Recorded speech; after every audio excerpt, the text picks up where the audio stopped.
All right, what's going on, everybody? Broken Games HDR here. So, should be a quick video. Shame I have to even make this video at all. But a report came out yesterday, and I believe it originated from Jason Schreier from Kotaku. And he stated that he's gotten information that PlayStation doesn't plan to release a whole bunch of cross-gen games next year, right? Because that's when the PlayStation 5 is supposed to be dropping. So that simply means the games that release on PlayStation 5 will be PlayStation 5 exclusives, right? So you'll need a PlayStation 5 to play them because they won't be releasing simultaneously on the PlayStation 4 and PlayStation 5, right? So I read that article yesterday, and I read that quickly and I closed it. I'm like, oh, that's great news. No reason to, that's not necessarily something to talk about, really. It's great news, but nothing to make a video about. And I closed it, without thinking anything besides that's great news, because I'm like, that's gonna be the consensus, right? Everybody is gonna think, oh, that's great. There's no possible way the internet could somehow turn that into a bad thing. And then today happens, and then I realize, bro, you've been making YouTube videos for like over 10 years. I'm old. You've been making YouTube videos for over 10 years. You've been dealing with the internet and idiots and fanboys for this long, and you doubt that they could somehow spin this into a bad thing. We've seen them spin more amazing things into something bad. Like, what was I thinking? Thinking that they wouldn't somehow spin this. But they found a way, right? So they're spinning this, right? Because essentially what this is Sony completely shifting their focus, right? From the PlayStation 4 to the PlayStation 5, making the PlayStation 5 the base console they're working off of, right? PlayStation 4 is old news. We're moving all priority, all resources, all manpower over to PlayStation 5. Nothing is going to get caught up with our old console. We sold 100 million consoles. We gave y'all what y'all want there. It's time to support the new console. How could that be bad? Because that's essentially what they're doing, which is a great thing. So people are twisting this into PlayStation is abandoning support for the PlayStation 4.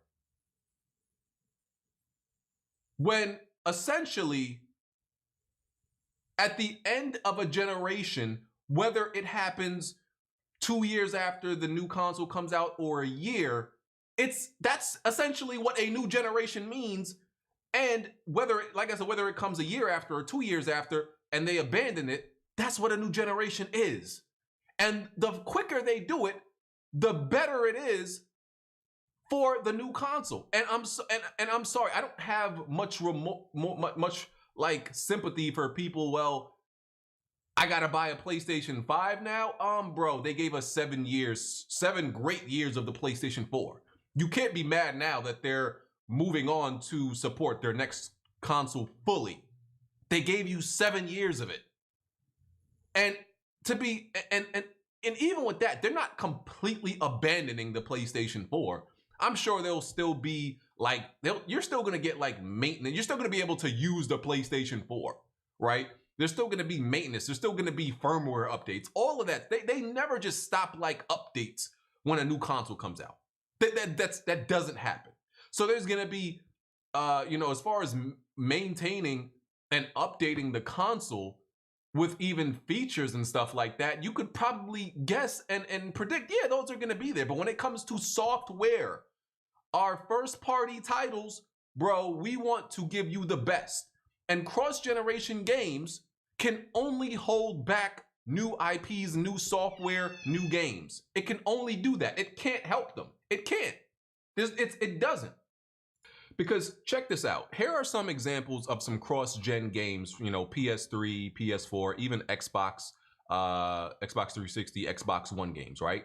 And some of these are examples of games that were okay on both platforms, but when we got like sequels and when we learned more about them, we learned that they were held back by the previous consoles. We learned they were held back by being cross-generation games because developers are working off of the old hardware, regardless of the this is regardless of architecture.